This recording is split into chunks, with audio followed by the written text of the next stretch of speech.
Bonjour à tous les amis, j'espère que vous allez bien. On se retrouve aujourd'hui pour un nouveau débrief de l'Olympique Lyonnais face au LOSC. Voilà, 3 buts à 3, match nul, score de parité. On va parler du match, d'effet de jeu, une deuxième mi-temps totalement fou avec des retournements de situation, des pénaux, etc. Et une deuxième mi-temps un peu moins folle, mais tout aussi intéressante pour le coup. On va parler de tout ça, mesdames et messieurs. Installez-vous.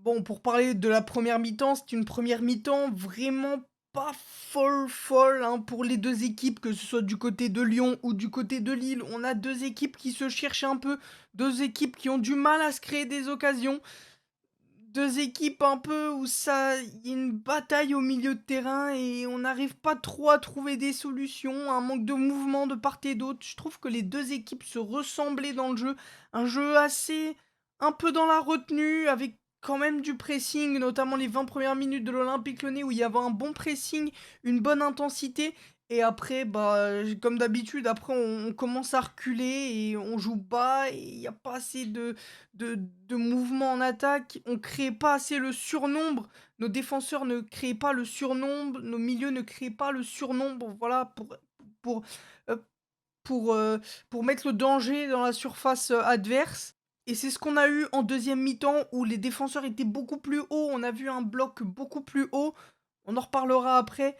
Pour revenir sur cette première mi-temps, 2 équipes qui se cherchent. On a l'impression que Lyon s'est résigné un peu au championnat, qui ils se disent que ça ne sert, plus à rien de le jouer maintenant qu'il y a la Coupe de France et ton gros espoir, c'est de gagner cette Coupe de France pour aller, en Europa League parce qu'avec le championnat, comme j'ai dit dans les précédentes vidéos, il n'y aura pas d'Europe, je pense.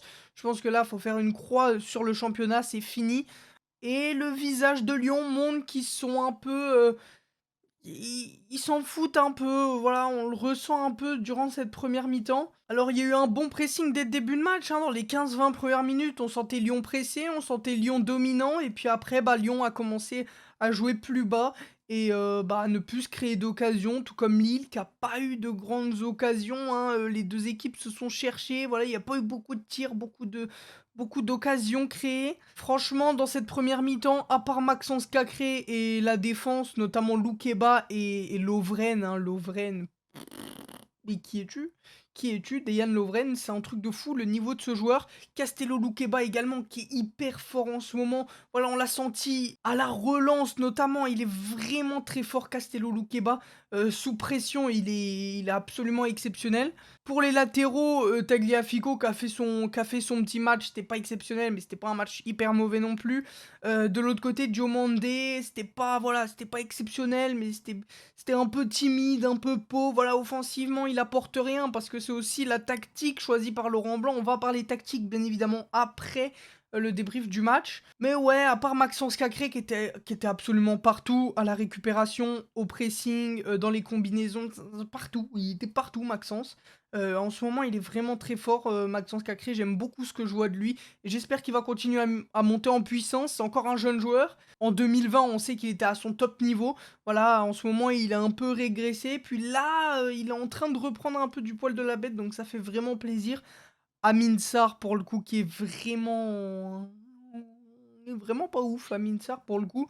On a vu des bonnes choses, notamment ses rentrées qui étaient vraiment pas mal, mais en pur buteur, désolé, moi j'arrive pas, hein, tout comme Moussa Dembélé, c'est trop timide, il touche très peu de ballons, il est souvent à contretemps. Alors en tant qu'ailier gauche, c'est un peu mieux, on l'a vu lors de la deuxième mi-temps, c'était un peu mieux quand il était ailier gauche, mais pour le coup, en vraie pointe, en buteur pur, c'est vraiment pas le type de profil qu'il nous faut. Je sais pas, il a du mal à être trouvé par Ryan Cherki.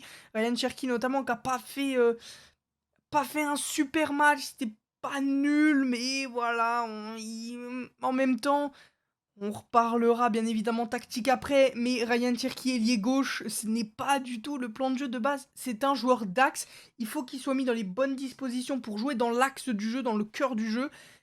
Et on sait pas pourquoi Laurent Blanc le met à gauche, collé à la ligne. Donc ouais, c'est un peu bizarre tactiquement ce que nous a proposé Laurent Blanc. Encore une fois, on en reparlera après. Et pour le coup, de l'autre côté, Bradley Barcola, quoi. Bradley Barcola, mesdames et messieurs, il court, il presse, il est dans tous les bons coups, il se donne à fond devant le but, ça plante! Le man, il tire, il marque quand même. C'est 11 titularisations pour 5 buts, de passes D, je crois, ou 6 buts, de passes D, un truc comme ça. C'est assez exceptionnel pour un joueur aussi jeune déjà, qui vient de débuter en Ligue 1 cette saison. Et on le rappelle, c'était Karl Toko Ekambi qui était choisi à sa place. Par les sifflets des supporters, bah, Karl Toko Ekambi a été écarté du groupe, et ce qui a permis à Bradley Barcola, c'est quand même fou, de se dire que c'est grâce aux supporters que ce joueur a pu se montrer. C'est quand même assez dingo déjà de se dire ça. Ce qui se passe dans ce club est assez fou. C'est pas la première fois que je le dis, mais voilà. En première mi-temps, il y a eu l'occasion de Barcola qui a été arrêté par Chevalier, un super barré de Chevalier qui vient se jeter dans les pieds de Bradley. C'était encore une fois Barcola dans l'occasion, quoi. Barcola dans l'action. Donc c'est bien. Il y a eu un manque d'intensité de fou, je trouve, dans cette première mi-temps. Il y avait pas trop d'approche offensif. C'est un peu ce qui m'a étonné et ce qui m'a un peu déçu dans l'approche de Laurent Blanc sur ce match. Également un manque de mouvement en attaque, hein. Amin Sarr qui bouge très peu, Ryan Cherki qui décroche pas beaucoup non plus. Euh, il y a eu un manque de mouvement en attaque, notamment pour trouver des combinaisons entre Ryan Cherki, peut-être Bradley Barcola, Kakré Cherki, ou même Cherki Amin Sarr, ou Kakré Amin Sarr. Ça manque un peu ce truc de combinaison. Il y a eu un bon pressing des Lillois qui nous force à dégager, hein, après les 25 premières minutes jusqu'à la mi-temps. Les Lillois ont la maîtrise du jeu, Lyon joue bloc bas, et les Lillois qui pressent super bien, qui forcent l'Olympique Lyonnais à dégager, et du coup ce qui permet aux Lillois de récupérer le ballon. Deuxième mi-temps, retour des vestiaires, but de Jonathan David. Bah écoutez, qu'est-ce que vous voulez dire, un centre du côté de Diomandé, on pas trop où il est, ce qu'il fait, je sais pas trop. Une passe au centre et un but. La défense qui est un peu passive sur ce coup, je trouve, mais et voilà, ça fait but, 1-0 pour Lille à la 46e minute, hein. On rentre du vestiaire, il y a but direct pour eux. Et depuis bah, le but, hein, le 1-0, depuis la 46e jusqu'à la 61e, bah, Lyon ne joue pas spécialement. On a du mal à avancer. Et la seule offensive qu'on mène, bah, on perd le ballon, on se fait prendre en contre. Ryan Cherki qui fait un super retour défensif, hein, qui se donne pour revenir.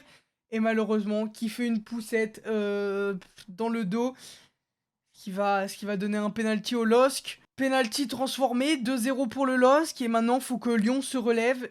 Et puis après ce deuxième but, bah Laurent Blanc décide de passer à 3 derrière, ou du moins de...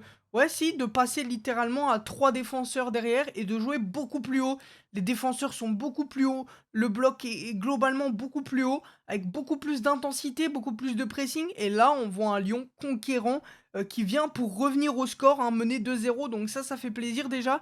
Et puis sur un petit compte favorable de Maxence Cacré, il me semble, ou de Ryan Cherki, je sais plus très bien, c'est Bradley Barcola, encore une fois, qui va venir la mettre au fond du filet et permettre à l'OL de revenir 2-1. Suite à ça, Ryan Cherki sort du terrain, entrée d'Alexandre Lacazette qui n'avait plus joué depuis maintenant 3 semaines. Il est de retour de blessure. Et Alexandre Lacazette, voilà, qui va nous offrir un but de la tête sur un centre de Koumbedi. Koumbedi qui vient de rentrer à la place de Signali Diomandé.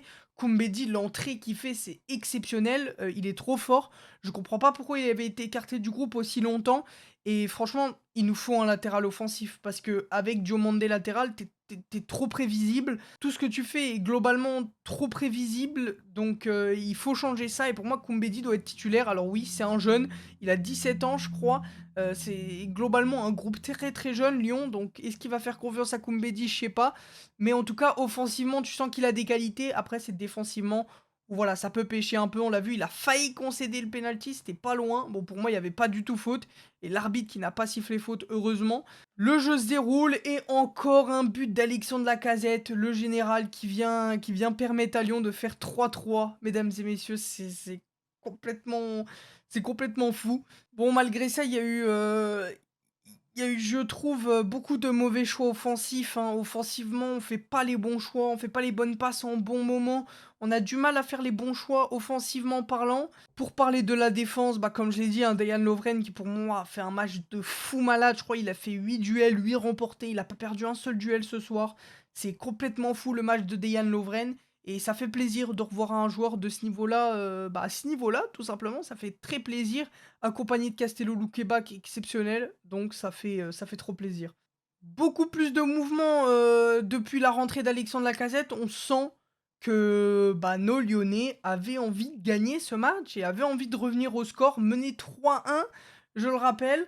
On est revenu, notamment grâce à Alexandre Lacazette, beaucoup aussi, mais grâce à toute l'équipe qui s'est battue comme des fous et c'est ce que j'ai aimé. Même si on aurait perdu ce match, 3-2, l'envie était là, on avait envie de jouer, on avait envie de remonter et ça, franchement, c'est une mentalité que j'aime bien, que j'avais plus vue depuis tellement longtemps à l'OL et une mentalité de guerrier, une mentalité de winner et on voulait aller chercher cette victoire ou du moins remonter au score et c'est ce qui s'est passé et ça fait trop plaisir. Et puis Lacazette qui apporte un truc de fou, notamment devant le but, mais en termes de mouvement déjà, ça bouge beaucoup plus depuis qu'il est rentré. Donc ça fait trop plaisir. Hâte de voir les prochains matchs, hâte de voir ce que ça va donner en Coupe de France surtout.